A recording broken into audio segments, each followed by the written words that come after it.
네가 뭔데? 네가 뭔데 내 똑똑한 새끼들을 잘라. 시어머니의 쉰 목소리가 수화기를 뚫고 쏟아져 나왔습니다.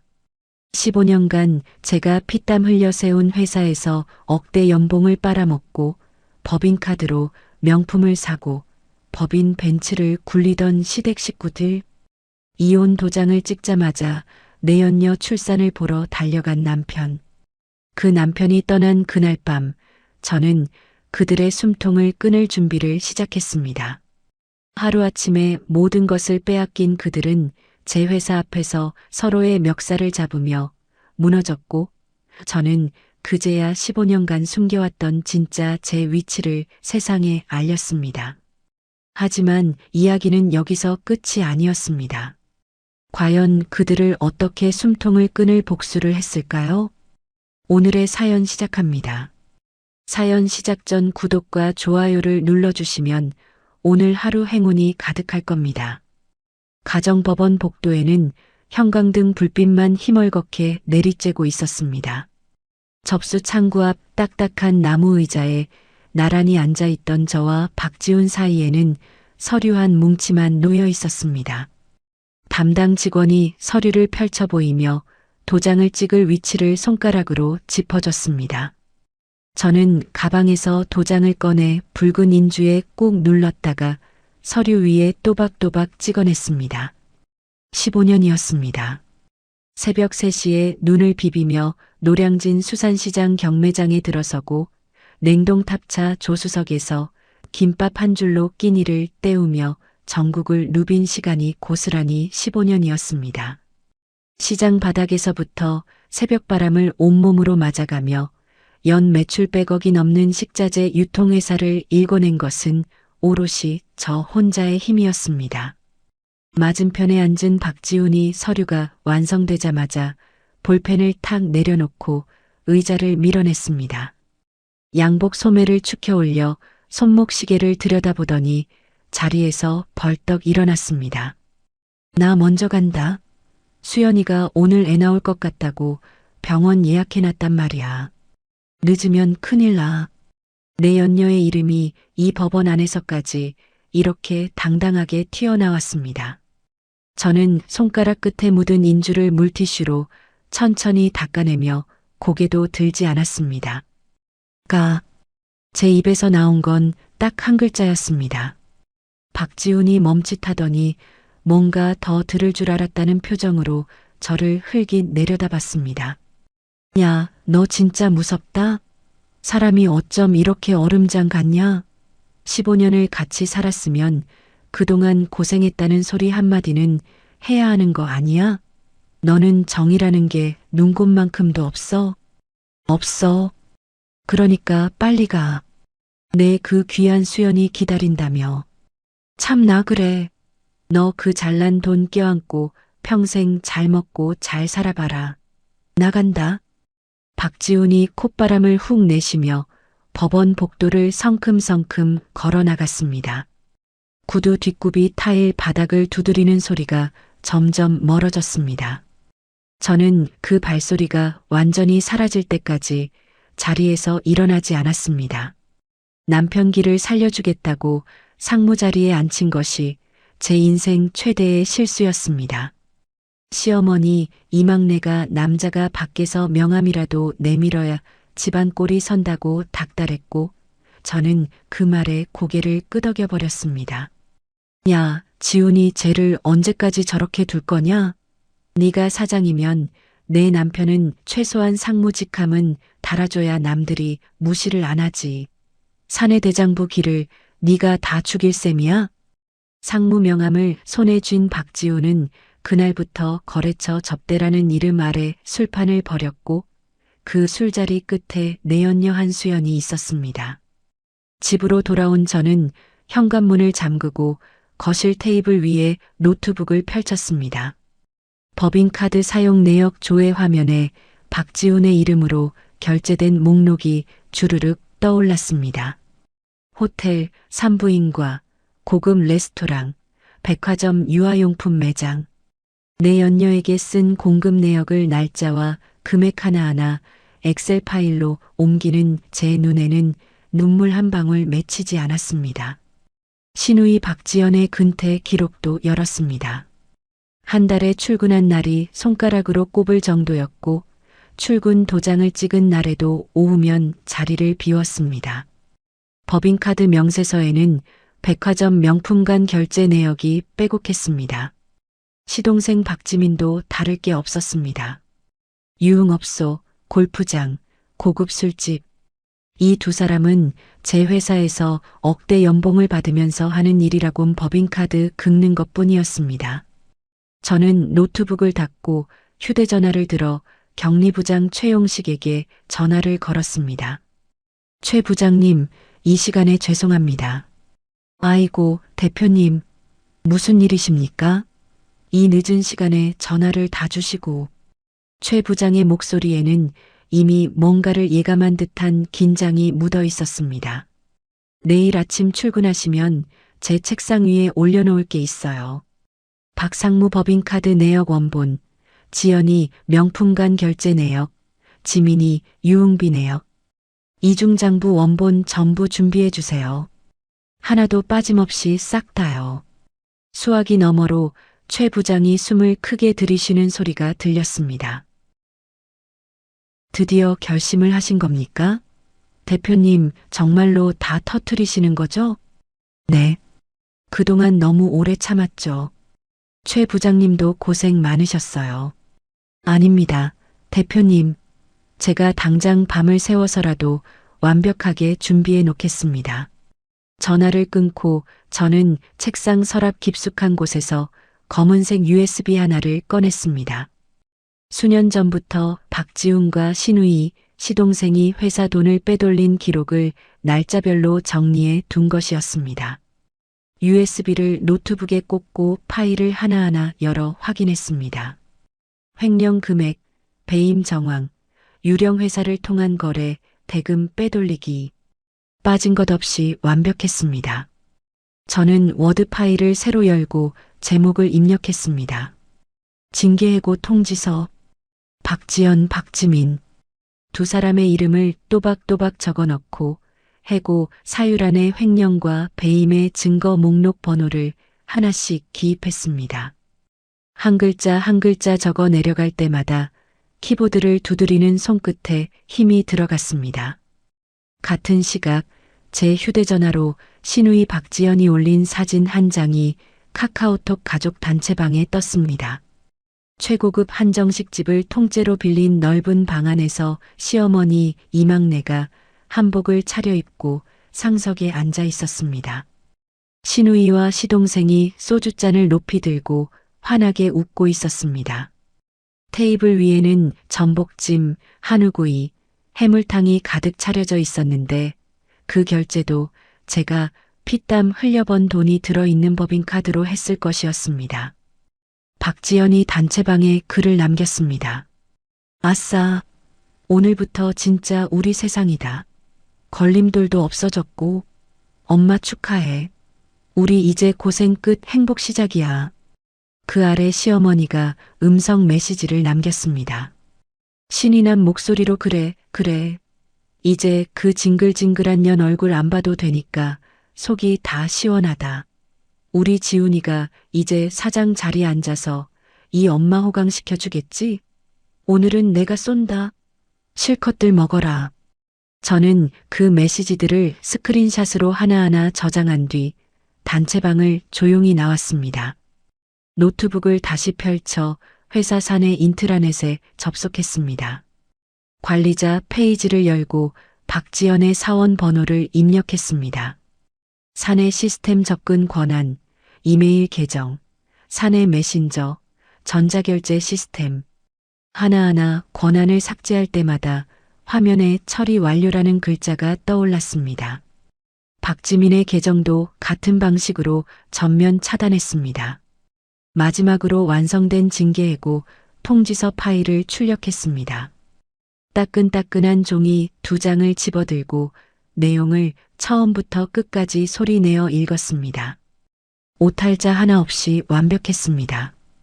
두 사람의 회사 이메일로 해고 통지서 원문을 발송하고 자택 주소로도 등기우편 발송 예약을 걸었습니다.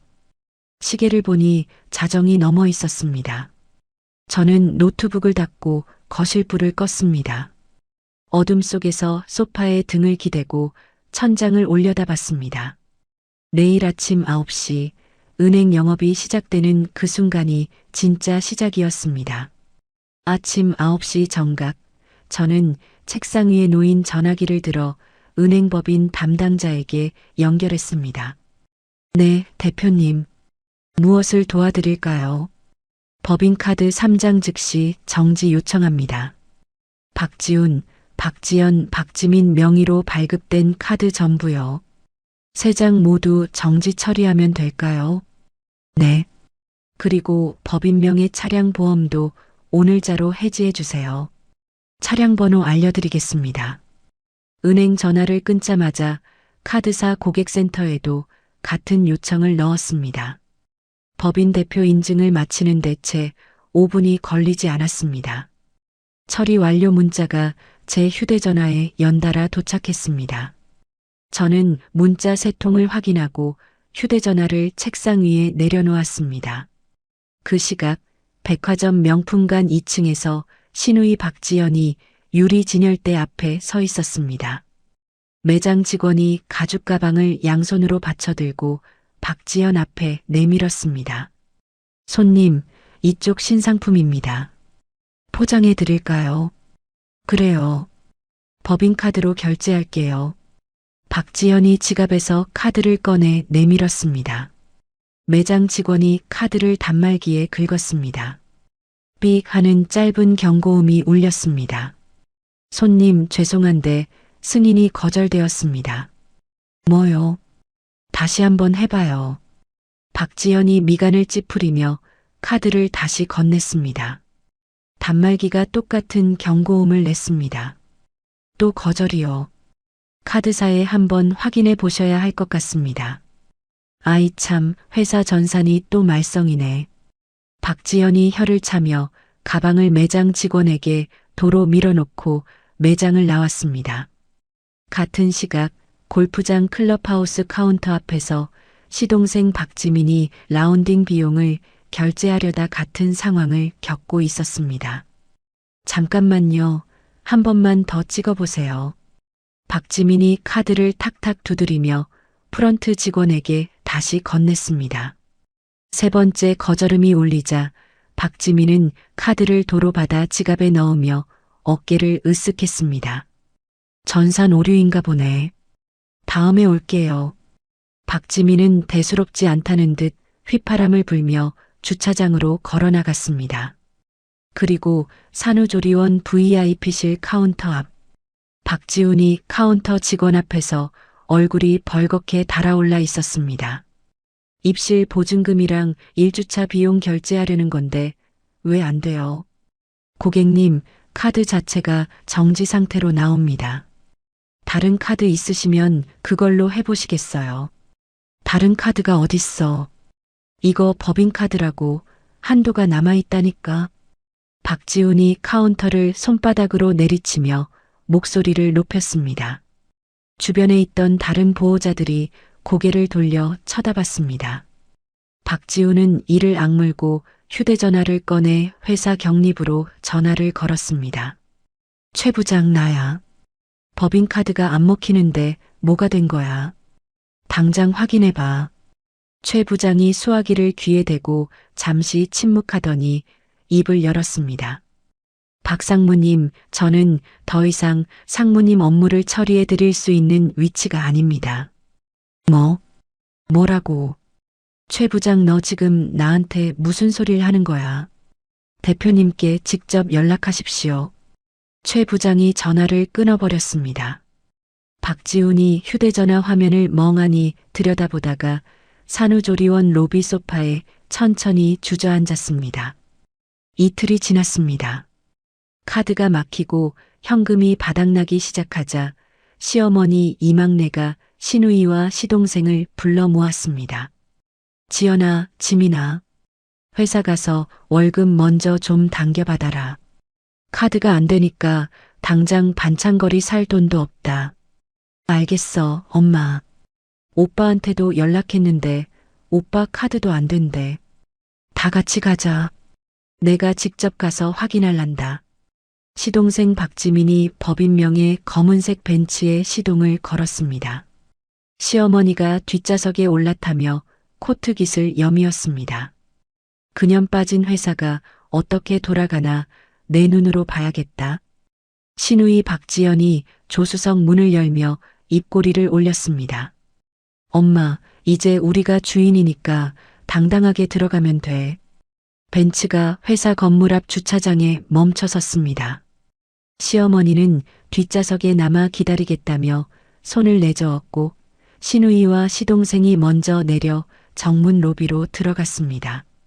검색대에 사원증을 가져다 대는 순간 붉은색 경고등이 번쩍이며 날카로운 경보음이 울렸습니다. 뭐야 이게? 박지연이 사원증을 뒤집어 보고 다시 갖다 댔습니다. 같은 소리가 반복됐습니다.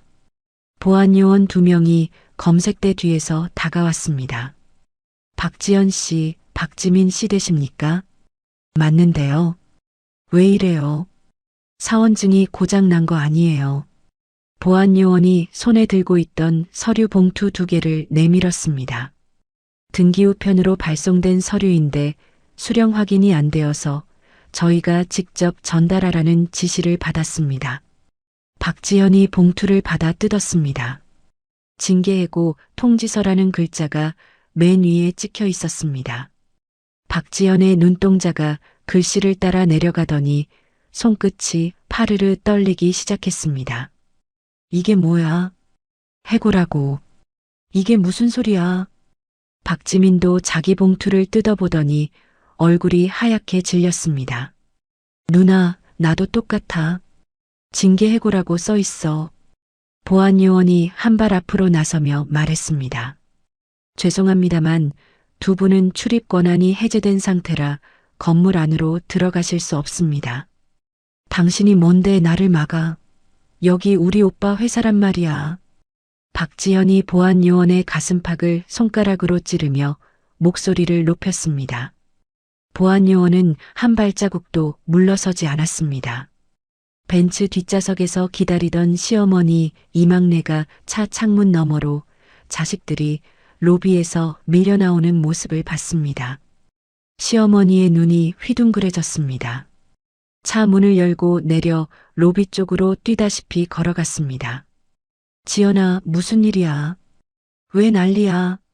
엄마, 우리 잘렸어. 언니가 우리 해고했어. 시어머니의 얼굴이 순식간에 일그러졌습니다. 떨리는 손으로 휴대전화를 집어들고 제 번호를 눌렀습니다. 전화를 받지 않았습니다. 시어머니가 다시 걸었습니다. 또 받지 않았습니다. 3번, 5번, 10번. 시어머니는 벤치에 기대서서 이를 갈며 통화 버튼을 쉴 새 없이 눌러댔습니다.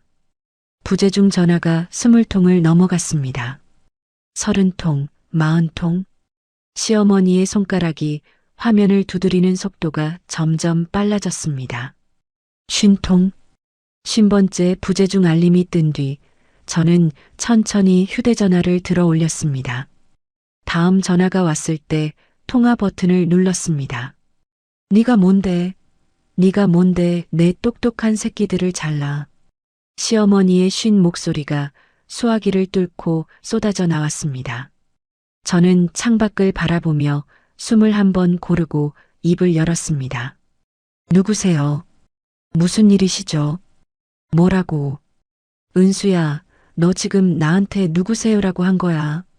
저는 이 회사 최대 주주이자 대표입니다. 누구신지 모르겠는데 제 회사 로비에서 소란 피우시면 경찰 부르겠습니다. 수화기 너머로 시어머니가 말을 잇지 못하고 헉헉거리는 숨소리만 들려왔습니다. 저는 전화를 끊고 책상 위 내선 전화를 들었습니다. 보안팀장님, 지금 주차장에 세워진 법인명의 벤츠 있죠? 견인업체 도착 확인됐나요? 네, 대표님. 5분 내로 도착합니다. 저는 수화기를 내려놓고 창가로 걸어갔습니다. 주차장이 내려다 보이는 창 너머로 노란색 견인차 한 대가 회사 마당으로 들어서는 것이 보였습니다. 견인차가 벤치의 앞바퀴를 들어 올리기 시작했습니다. 시동생 박지민이 주차장을 가로질러 뛰어가 견인차 기사 앞을 가로막았습니다. 야, 이거 내 차야. 당장 내려놔. 견인차 기사가 작업복 주머니에서 서류 한 장을 빼 박지민의 가슴팍에 들이밀었습니다. 법인명의 차량이고 대표이사 명의로 회수 요청 들어왔습니다. 저한테 따지지 마시고 회사에 말씀하세요. 뭐? 법인 명의라고. 박지민이 서류를 낚아채 읽어 내려갔습니다. 차량 등록증 소유자란에 주식회사 유넨푸드라고 찍혀 있었습니다.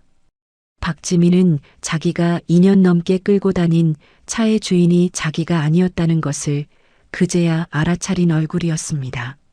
서류를 든 손이 축 늘어졌습니다. 견인차가 벤츠를 끌고 회사 마당을 빠져나가는 동안 신우이 박지연이 박지민의 어깨를 잡아 흔들었습니다. 지민아, 차는 나중에 따지고 일단 오빠한테 전화해. 오빠가 와야 돼. 박지연이 떨리는 손으로 박지훈에게 전화를 걸었습니다. 오빠, 큰일 났어. 우리 둘 다 해고당했어. 차도 지금 견인차가 끌고 갔어. 뭐라고? 해고라니 무슨 소리야?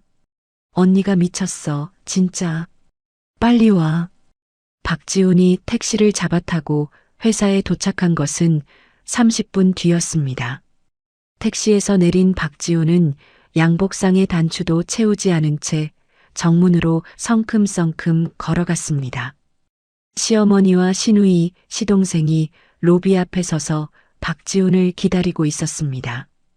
오빠, 보안요원이 막아서 못 들어가. 비켜봐. 박지훈이 시누이를 밀어놓고 검색대 앞으로 다가갔습니다. 보안요원 2명이 팔짱을 끼고 서 있었습니다. 나 박지훈 상무야. 비켜.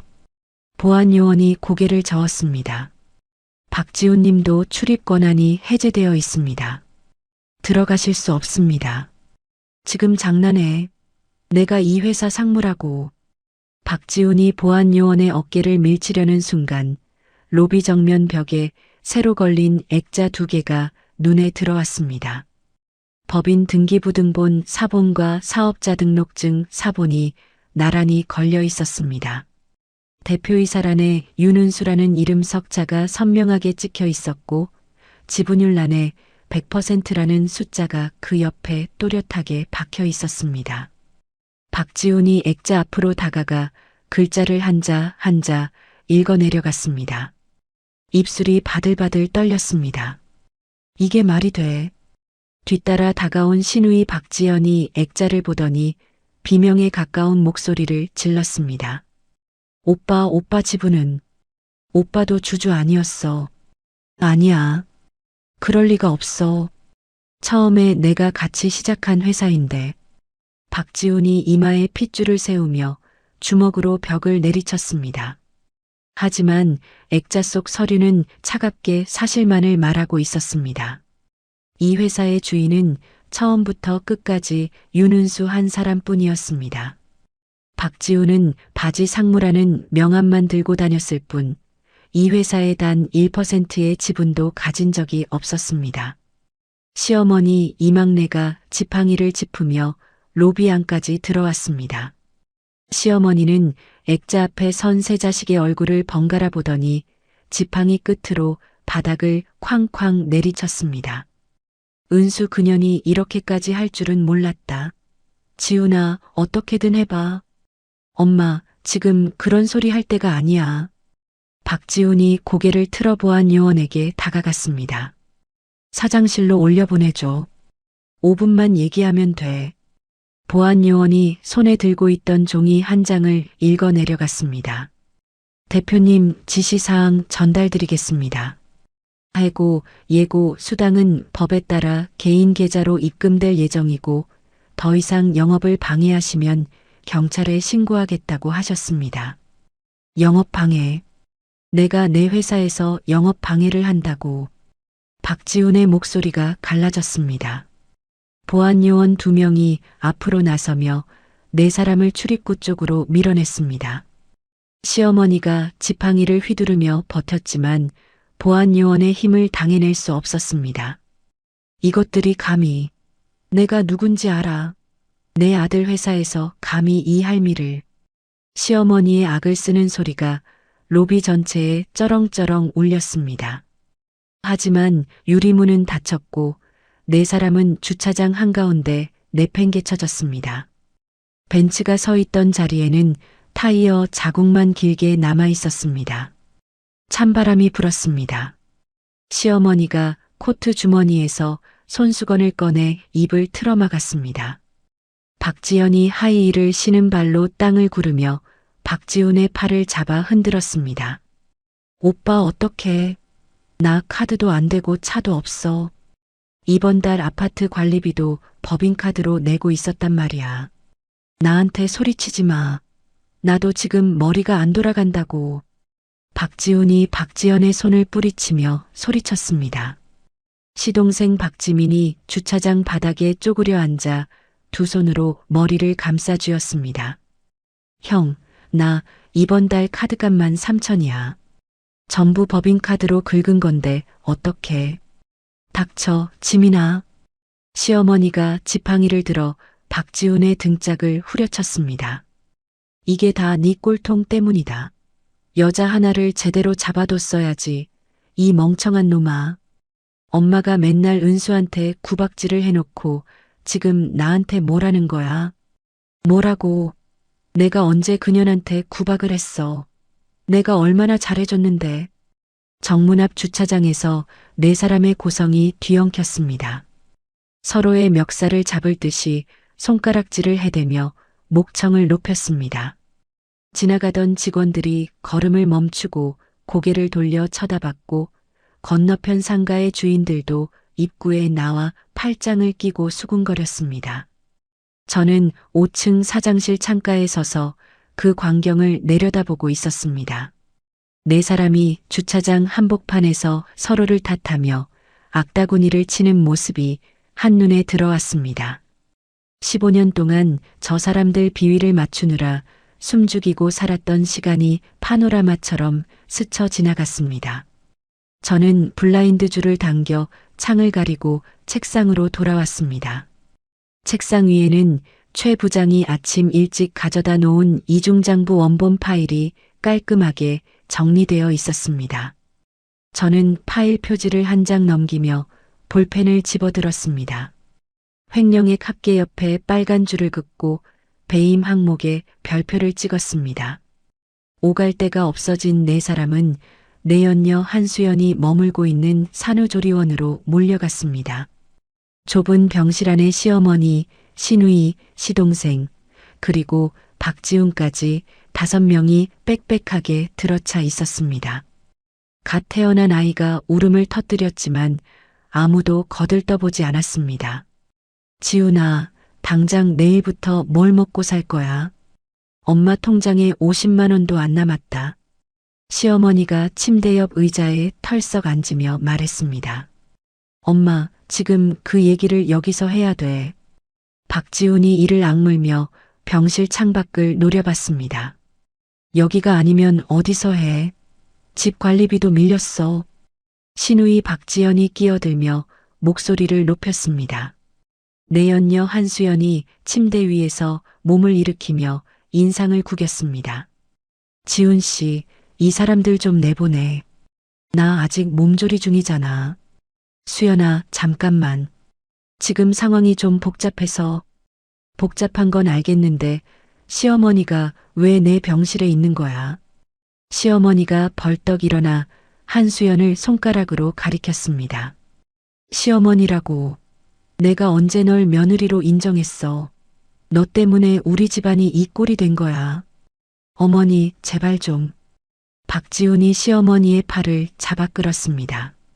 병실 안이 아수라장이 되었고 복도에서 간호사가 뛰어들어와 목소리를 낮춰달라고 사정했습니다. 며칠 뒤 박지훈은 한수연이 그동안 모아둔 비상금과 한수연의 친정에서 빌린 돈을 끌어모았습니다. 제 회사에서 차로 10분 거리에 허름한 사무실 하나를 얻고 똑같은 업종의 식자재 유통회사를 차렸습니다. 간판도 채 마르기 전에 박지훈은 15년간 술자리를 함께한 거래처 사장들을 한 명씩 찾아다니기 시작했습니다. 첫 번째로 찾아간 곳은 강남 쪽 대형 뷔페 체인의 김 사장이었습니다. 김 사장님, 저 박지훈입니다. 아시죠? 유넨푸드 상무였던. 아, 박상무.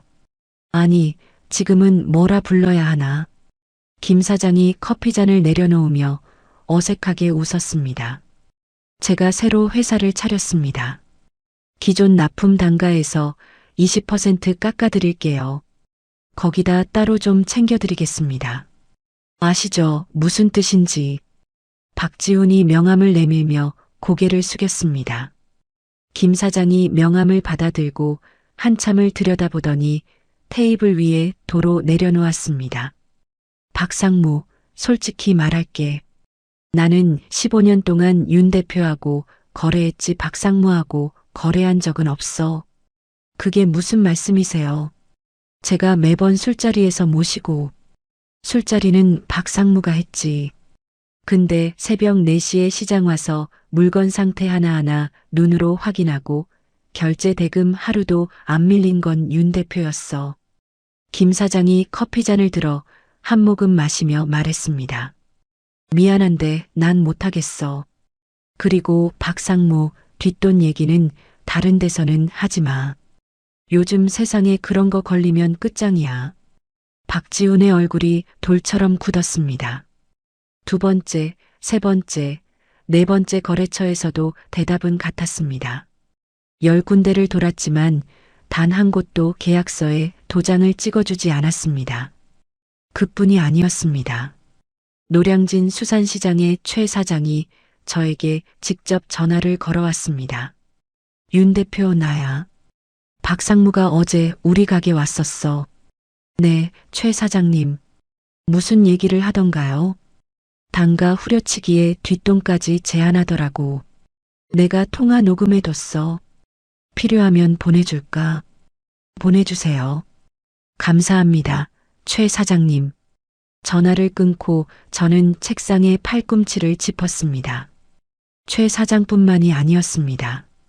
다른 거래처 사장님들도 박지훈이 제안했던 뒷돈 녹취록을 하나둘씩 보내왔습니다.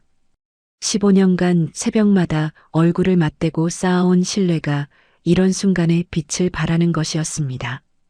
거래처 확보에 실패한 박지훈은 다음 수를 뒀습니다. 제 회사 공장의 핵심 인력인 김 반장을 몰래 불러냈습니다. 퇴근 후 공장 근처 허름한 포장마차에서 마주 앉은 박지훈이 소주를 따르며 입을 열었습니다.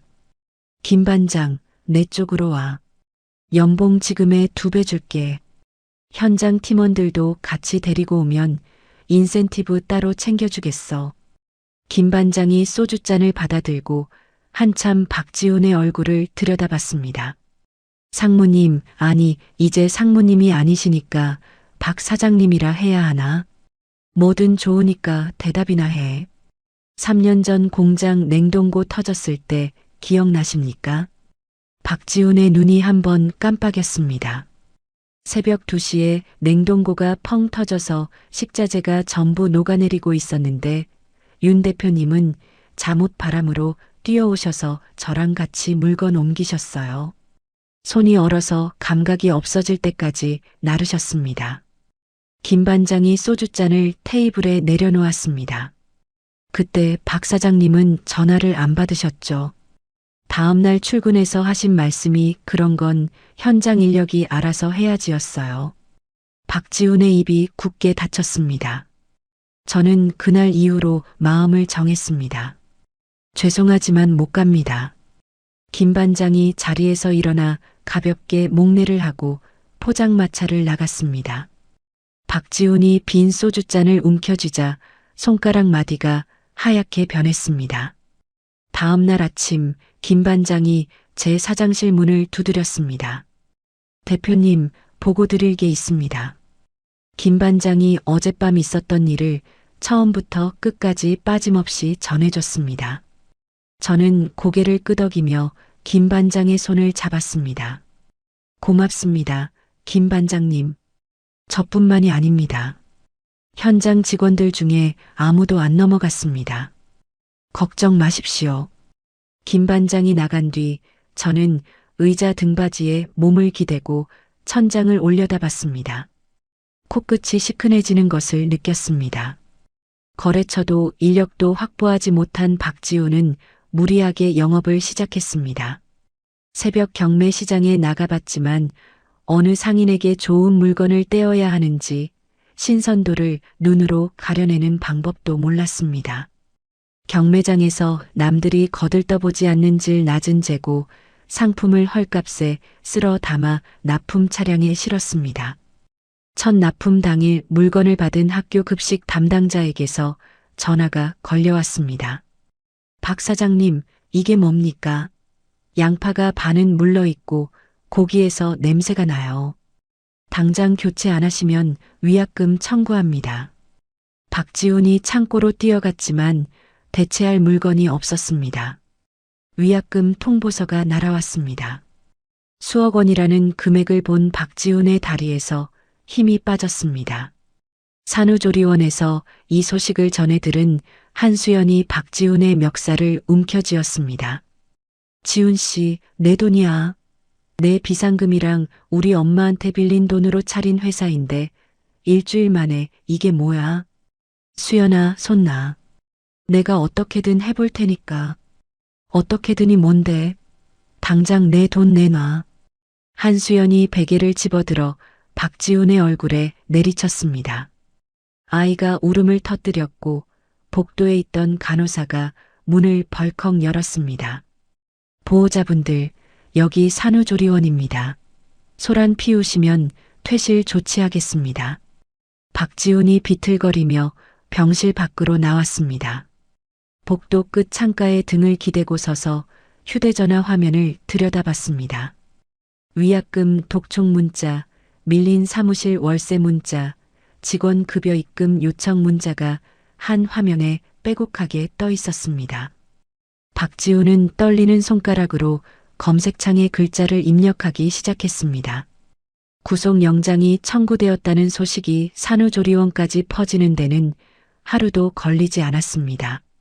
한수연은 병실 침대 위에서 휴대전화 뉴스 화면을 들여다보고 있었습니다. 지역 식자재 업체 전 임원 3명, 수억 원대 횡령 혐의로 구속영장 청구. 기사 제목 아래에 박지훈의 이름이 선명하게 박혀 있었습니다. 한수연의 눈동자가 기사 본문 위를 빠르게 훑어 내려갔습니다.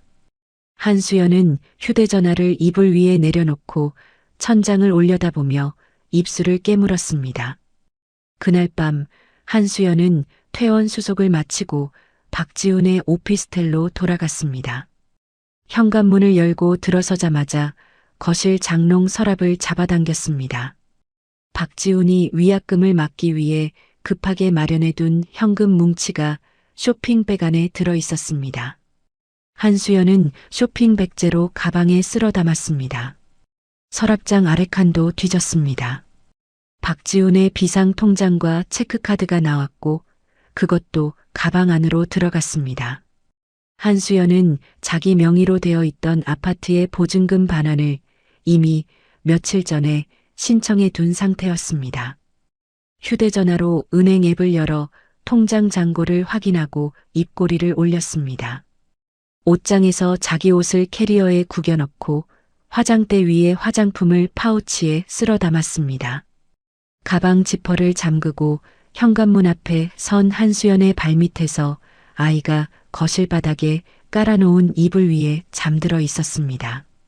한수연은 잠든 아이를 내려다보다가 주머니에서 메모지 한 장을 꺼냈습니다. 테이블 위에 놓고 펜을 들어 2줄을 적었습니다. 현관문을 열고 캐리어를 끌며 나갔습니다. 문이 닫히는 소리에도 아이는 깨지 않았습니다.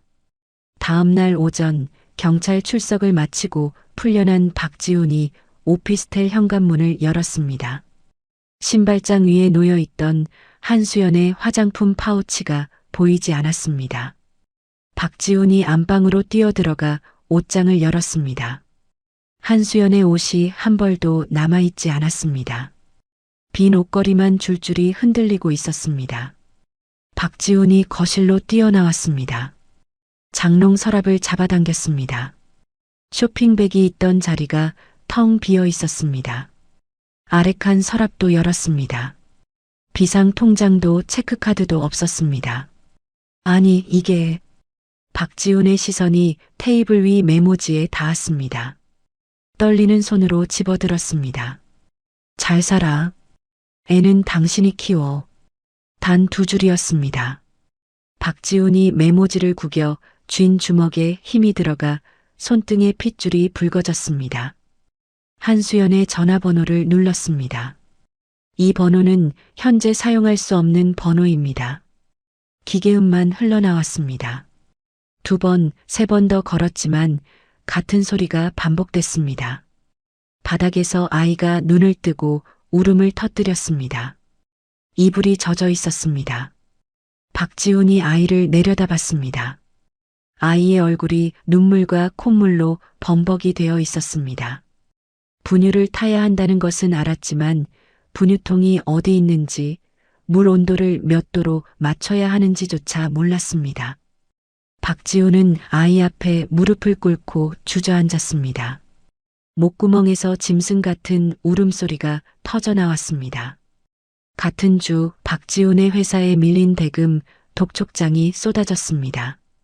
거래처 위약금에 직원 임금까지 체불된 상태에서 사무실 월세마저 석 달치가 밀려 있었습니다. 은행에서 부도 통보가 날아왔습니다. 사업을 시작한 지 채 한 달이 되지 않은 회사가 문을 닫았습니다. 신우이 박지연은 원룸 보증금을 빼서 밀린 카드값을 막으려 했지만 이미 신용이 바닥나 있었습니다. 카드사에서, 대출기관에서, 동네 마트 외상값까지 독촉 전화가 하루에 수십 통씩 쏟아졌습니다. 전화벨이 울릴 때마다 박지연은 이불을 뒤집어 쓰고 귀를 틀어막았습니다. 시동생 박지민도 사정은 다르지 않았습니다. 오피스텔 현관 앞에 사채업자가 붙여놓은 빨간 딱지가 3장이나 나붙어 있었습니다. 박지민은 현관문을 열지도 못하고 동네 찜질방을 전전하며 잠을 청했습니다. 시어머니 이막내는 아파트 관리비가 6개월째 밀려 관리사무소에서 단전 예고 통보를 받았습니다. 냉장고에는 김치 한 통과 찬밥 한 덩이만 남아 있었습니다. 시어머니는 거실 바닥에 주저앉아 박지훈에게 전화를 걸었습니다. 지훈아, 엄마 전기 끊긴다. 돈 좀 보내라. 엄마, 나한테 돈이 없어. 나도 지금 당장 먹고 살 길이 없다고. 그럼 엄마는 어떡하라고. 네 동생들도 연락이 안 돼. 나한테 소리치지 마. 나도 한계야. 박지훈이 전화를 끊어버렸습니다. 시어머니는 꺼진 화면을 한참 들여다보다가 등 뒤에서 울고 있는 핏덩이 손주에게로 고개를 돌렸습니다. 박지훈이 돌볼 형편이 되지 않아 시어머니 집에 맡겨놓고 간 아이였습니다. 시어머니는 손등으로 눈물을 훔치며 아이를 안아 올렸습니다. 그리고 며칠 뒤 이른 아침 시어머니가 제 회사 앞에 나타났습니다.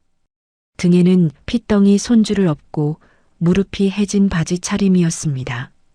시어머니는 정문 앞 화단 옆 시멘트 바닥에 무릎을 꿇고 앉았습니다. 은수야, 은수야.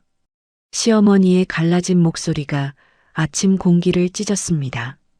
출근하던 직원들이 걸음을 멈추고 고개를 돌렸습니다. 내가 늙어서 정신이 없었다. 내가 잘못했어. 그래도 조강지처가 최고인 거야.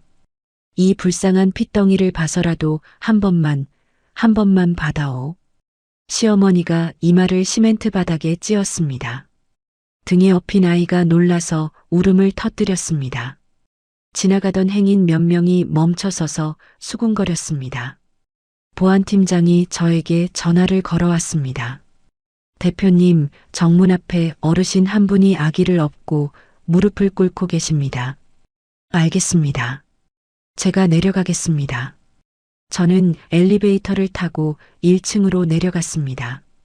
정문 유리문을 밀고 나가자 시어머니가 고개를 번쩍 들었습니다. 눈물과 콧물이 뒤범벅된 얼굴로 저를 올려다봤습니다. 은수야, 이 할미가 잘못했다. 제발 우리 지훈이 좀 살려다오. 저는 시어머니 앞에 서서 한 발자국도 더 다가가지 않았습니다. 어머님, 횡령 증거는 이미 경찰에 전부 넘어갔습니다. 합의는 없습니다. 은수야. 그리고 이 아이는 저와 아무 관계가 없는 아이입니다. 저는 고개를 돌려보안 팀장에게 말했습니다. 정문 밖으로 안내해 드리세요. 보안 요원 2명이 시어머니의 양팔을 잡아 일으켰습니다. 시어머니가 제 바지 끝자락을 움켜쥐며 매달렸습니다. 은수야, 이러지 마. 제발, 제발. 저는 바지 끝자락을 붙잡은 시어머니의 손을 내려다봤습니다. 마디마디가 굵고 주름이 깊게 팬 손이었습니다. 15년 전 시집살이 첫 해에 국이 짜다고 제 뺨을 때린 손이 바로 저 손이었습니다. 밥이 질다고, 반찬 가짓수가 적다고, 며느리 주제에 돈 벌어온다고, 남편 체면을 깎는다고 저를 쥐어박던 손이었습니다. 저는 시선을 거두었습니다. 돌아서서 정문 안으로 걸어 들어갔습니다. 등 뒤로 시어머니의 울부짖는 소리가 들려왔지만 발걸음을 멈추지 않았습니다. 유리문이 닫혔습니다. 박지훈과 신우이 시동생에게 구속영장이 발부되어 세 사람이 구치소에 수감된 뒤 저는 민사법원에 손해배상 청구 소송을 접수했습니다. 그리고 최 부장과 김 반장을 사장실로 불러 정식 임원 승진 발령장을 건넸습니다. 최 부장님은 오늘부터 최 이사입니다. 김 반장님은 김 본부장이에요. 두 분이 아니었으면 이 회사 못 지켰습니다. 최 이사가 발령장을 두 손으로 받아들고 고개를 깊이 숙였습니다. 대표님, 감사합니다. 끝까지 함께하겠습니다. 김 본부장이 발령장을 가슴에 꾹 눌러 안으며 코끝을 붉혔습니다. 대표님, 현장 직원들한테도 제가 직접 전하겠습니다. 저는 두 사람과 마주 앉아 찻잔을 부딪히며 오랜만에 입꼬리를 올렸습니다. 폭풍이 지나간 자리에 고요가 찾아온 것 같았습니다. 그 고요는 한 달밖에 가지 못했습니다. 어느 날 아침 출근하자마자 최 이사가 사장실 문을 두드렸습니다. 최 이사의 얼굴이 하얗게 질려 있었습니다. 대표님, 이것 좀 보셔야 합니다. 최 이사가 노트북을 펼쳐 화면을 돌렸습니다. 지역 맘카페 게시판에 올라온 글이었습니다. 제목은 우리 동네 유명 식자재 업체 Y사, 썩은 고기 납품에서 우리 아이들 집단 식중독이었습니다. 글에는 시뻘겋게 변색된 고기 사진과 누런 곰팡이가 핀 양파 사진이 첨부되어 있었습니다. 그 아래에는 병원 진단서 사진까지 올라와 있었습니다. 댓글이 이미 300개가 넘었습니다. 이런 업체는 문 닫아야 합니다. 우리 애가 여기 급식 먹는데 당장 계약 해지해야 하는 거 아닌가요? 불매합시다. 퍼뜨려 주세요. 저는 사진을 확대해서 들여다봤습니다. 고기 포장지에 찍힌 유통기한 스티커의 글씨체가 우리 회사에서 쓰는 것과 미세하게 달랐습니다. 진단서도 병원 이름이 선명하지 않았습니다. 최 이사님, 이 글 언제 올라온 겁니까? 새벽 4시입니다. 그런데 올라온 지 2시간 만에 다른 커뮤니티로 퍼져나갔습니다. 퍼뜨리는 속도가 정상이 아닙니다. 저는 화면을 아래로 내렸습니다. 댓글 중에 비슷한 말투와 문체로 반복해서 올리는 계정이 여럿 보였습니다. 누군가가 조직적으로 댓글을 달고 있다는 것이 한눈에 들어왔습니다. 그날 오전부터 거래처들의 전화가 쏟아지기 시작했습니다. 윤 대표님, 인터넷에 도는 글 보셨습니까? 우리도 학부모들한테 항해 전화 받고 있습니다. 당분간 납품 좀 중단해 주십시오. 한 곳, 두 곳, 세 곳. 오전이 끝나기도 전에 계약 해지 통보를 보내온 거래처가 5곳이 넘었습니다. 점심때가 되자 지역 방송국 취재 차량이 공장 앞에 들어섰습니다. 카메라 기자가 삼각대를 세우고 공장 정문을 향해 렌즈를 겨눴습니다. 기자가 마이크를 들고 카메라 앞에 서서 리포트를 시작했습니다. 오후에는 반품 탑차들이 줄을 지어 공장 마당으로 들어오기 시작했습니다. 납품했던 식자재 박스가 쏟아져 나와 마당 한쪽에 산더미처럼 쌓였습니다. 현장 직원들이 어찌할 바를 모르고 서성거렸습니다. 저는 사장실 창문 너머로 반품 탑차들이 줄지어 들어오는 광경을 내려다봤습니다. 주먹을 꽉 쥐었다가 천천히 폈습니다. 주저앉을 시간이 없었습니다. 저는 내선 전화를 들었습니다. 최 이사님, 김 본부장님, 지금 당장 사장실로 올라와 주세요. 두 사람이 도착하자 저는 자리에서 일어나 말했습니다. 비상대책위원회를 꾸립니다. 최 이사님, 식약처에 자진 조사를 요청하세요. 우리 공장의 식자재 샘플 전부와 위생관리 대장을 통째로 넘기겠습니다. 숨길 거 하나도 없으니까 전부 공개합니다. 알겠습니다. 그리고 경찰 사이버 수사대에 영업방해로 고소장을 접수하세요. 이건 누군가 돈 주고 조작한 겁니다. 최 이사가 고개를 끄덕이고 사장실을 나갔습니다. 저는 김 본부장을 돌아봤습니다. 김 본부장님, 공장은 멈추면 안 됩니다. 직원들한테 전해주세요. 우리가 떳떳하니까 당당하게 일하자고. 네, 대표님. 제가 직접 현장에 내려가서 말하겠습니다. 김 본부장이 나가고 저는 다시 노트북 앞에 앉았습니다.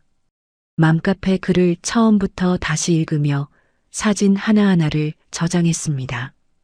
그날 밤 최 이사는 퇴근하지 않았습니다. 공장 내부와 출입구에 설치된 CCTV 영상을 새벽 2시부터 6시 사이로 좁혀서 돌려보기 시작했습니다. 상하차 작업으로 가장 혼란스럽고 사람이 많이 드나드는 시간대였습니다. 최 이사는 커피를 옆에 놓고 모니터 앞에 앉아 화면을 한 프레임씩 넘겼습니다. 이틀째 밤 최 이사의 눈에 수상한 장면이 잡혔습니다. 새벽 3시 47분 외부 배달 기사 복장을 한 남자가 탑차 한 대에서 내려 공장 뒤편 하역장으로 들어섰습니다. 남자는 일반 납품 박스와 똑같은 모양의 스티로폼 박스 2개를 하역장 구석에 내려놓았습니다. 그리고 휴대전화를 꺼내 박스 뚜껑을 열고 안에 든 내용물을 사진으로 찍었습니다. 카메라 플래시가 터지는 순간 남자의 옆모습이 화면에 선명하게 잡혔습니다. 최 이사가 영상을 멈추고 화면을 확대했습니다.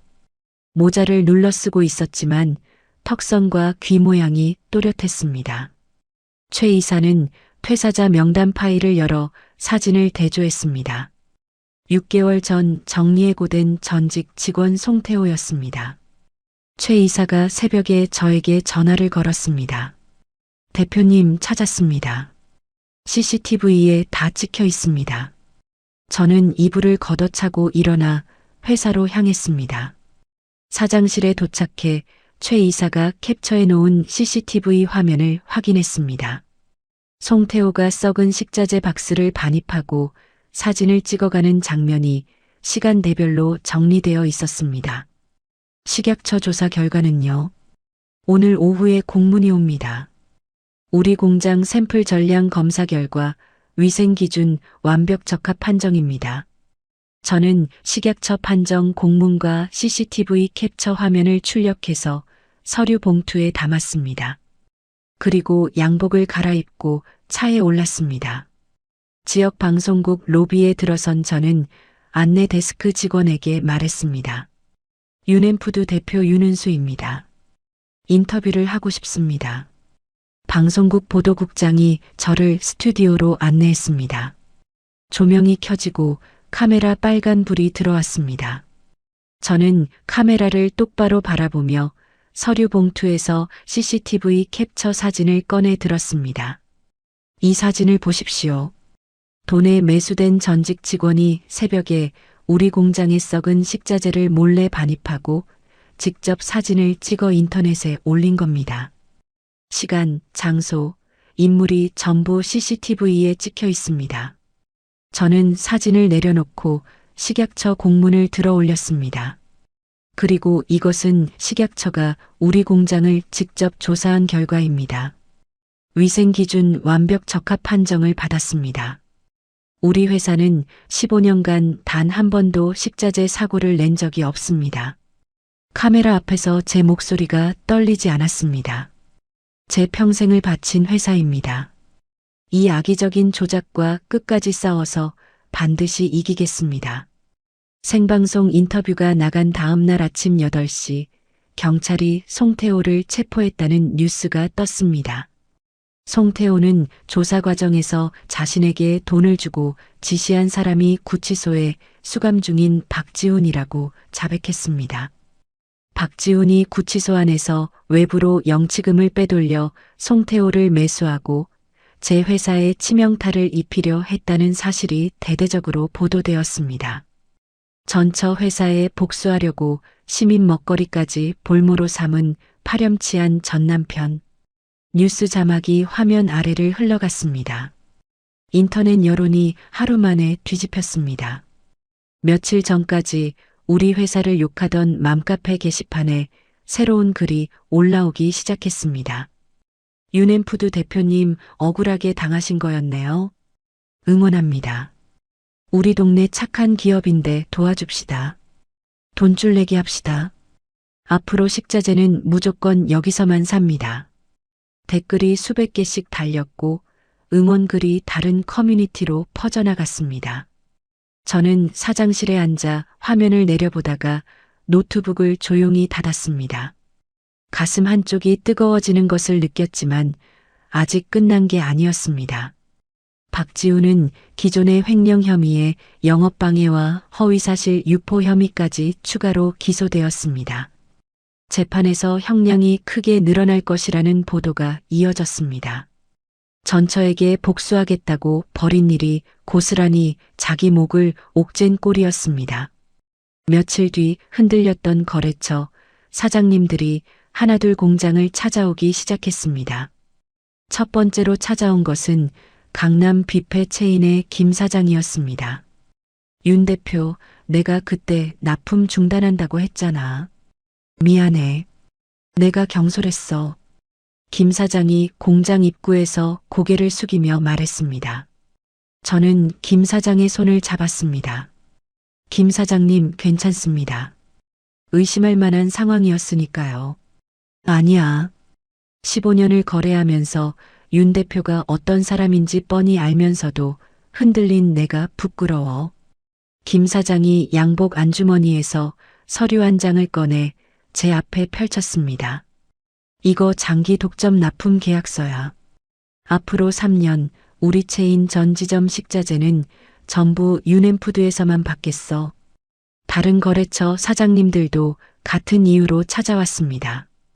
오해해서 미안하다는 사과와 함께 오히려 이번 일을 계기로 우리 회사의 위기 대처 능력을 믿게 되었다며 장기 계약서에 도장을 찍어줬습니다. 한편 박지훈의 사주에 동조해 댓글 부대를 동원하고 헛소문을 퍼뜨렸던 경쟁업체 대표 2명도 경찰 수사망에 걸려들었습니다. 저는 이 두 사람에게도 허위사실 유포로 고소장을 접수해 두었고 재판에서 수천만 원의 벌금형이 선고되었습니다. 두 업체는 거래처들의 신뢰를 완전히 잃고 지역 상권에서 퇴출당했습니다. 위기를 넘긴 뒤 회사의 매출은 폭발적으로 올랐습니다.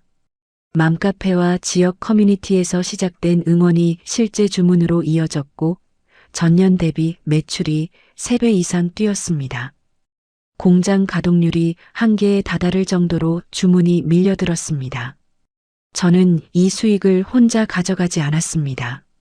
억울한 누명 속에서도 새벽 작업장을 지키며 묵묵히 일해준 현장 직원들이 있었기에 회사가 버틸 수 있었습니다. 전 직원에게 월급 2달치에 해당하는 특별 보너스를 지급했습니다. 공장 마당에서 보너스 지급 소식을 들은 직원들이 환호성을 질렀습니다. 김 본부장이 직원들 앞에 서서 목이 쉬도록 감사 인사를 전했고 최 이사는 밤샘 CCTV 분석으로 충혈된 눈을 손등으로 비비며 웃었습니다. 그 무렵 구치소에서 박지훈이 보낸 편지가 회사로 배달되어 오기 시작했습니다. 하루에 한 통, 이틀에 한 통. 편지 겉면에 삐뚤빼뚤한 글씨로 윤은수 대표 앞이라고 적혀 있었습니다. 최 이사가 편지 뭉치를 들고 사장실로 올라왔습니다. 대표님, 또 왔습니다. 이번 주에만 벌써 5통째입니다. 저는 편지 뭉치를 받아들고 한 통도 뜯지 않은 채 책상 옆 문서 파쇄기 위에 올려놓았습니다. 파쇄기 전원 버튼을 눌렀습니다. 윙 하는 기계음과 함께 편지가 가늘게 잘려나갔습니다. 한 통, 2통, 3통, 5통이 전부 종이 조각이 되어 파쇄기 수거함에 쌓였습니다. 최 이사님, 앞으로 저 사람한테서 뭐가 오든 제 책상까지 올리지 마세요. 바로 파쇄하시면 됩니다. 알겠습니다, 대표님. 며칠 뒤 보안팀장이 또 한 번 저에게 전화를 걸어왔습니다. 대표님, 시어머니 이막내 씨가 또 회사 주변을 서성이고 있습니다. 오늘로 사흘째입니다. 저는 수화기를 내려놓고 잠시 생각한 뒤 변호사에게 전화를 걸었습니다. 이막내에 대한 접근 금지 가처분 신청을 내주세요. 회사 반경 200m 이내 접근 금지로요. 알겠습니다. 오늘 중으로 접수하겠습니다. 전화를 끊고 저는 자리에서 일어나 창가에 섰습니다. 공장 마당 너머로 직원들이 납품 차량에 식자재 박스를 싣고 있는 모습이 보였습니다. 활기찬 목소리들이 5층 사장실까지 어렴풋이 올라왔습니다. 저는 책상으로 돌아와 서류함에서 새 계약서를 꺼냈습니다. 전국구 프랜차이즈 납품을 위한 대형 물류센터 건립 계약서였습니다. 아버지 때부터 이어온 낡은 시장통 장부를 접고 전국으로 나아가는 첫걸음이었습니다.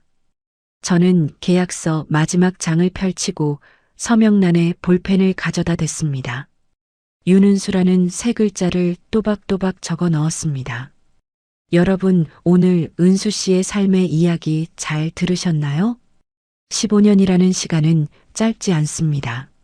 새벽바람을 맞으며 시장 바닥을 누비고 냉동탑차 안에서 손이 갈라지도록 일하며 쌓아 올린 시간이었습니다. 그 세월 동안 윤은수는 단 한 번도 자기 이름을 앞세우지 않았습니다. 남편을 세워주고 시댁을 먹여 살리고 묵묵히 뒤에서 모든 것을 떠받쳤습니다. 그런데 돌아온 것은 배신이었고 조롱이었고 기생이었습니다. 참고 또 참던 사람이 마침내 등을 돌리면 그때부터는 어떤 눈물도 어떤 무릎도 그 마음을 되돌릴 수 없습니다. 윤은수가 특별한 능력을 가졌던 것은 아닙니다. 숨겨진 재벌 핏줄도 아니었고 누군가의 도움으로 한 방에 역전한 것도 아니었습니다. 매일 새벽 일어나 발로 뛴 것이 무기였고 하나하나 기록해둔 장부가 방패였고 묵묵히 곁을 지켜준 사람들이 울타리였습니다. 결국 사람을 지키는 것은 화려한 말이 아니라 쌓아온 신뢰이고 사람을 무너뜨리는 것은 남의 것을 자기 것인 양 착각한 오만이었습니다. 이야기를 끝까지 들어주신 분이 계시다면 잘 들었다고 댓글 하나만 남겨주세요. 감사합니다. 오늘의 사연도 끝까지 들어주신 시청자 여러분 감사합니다. 항상 다채로운 이야기, 재밌는 이야기 들고 올 수 있도록 노력하는 인생 사연들 진행자가 되도록 하겠습니다. 오늘 하루도 무탈하고 행복한 하루 보내세요.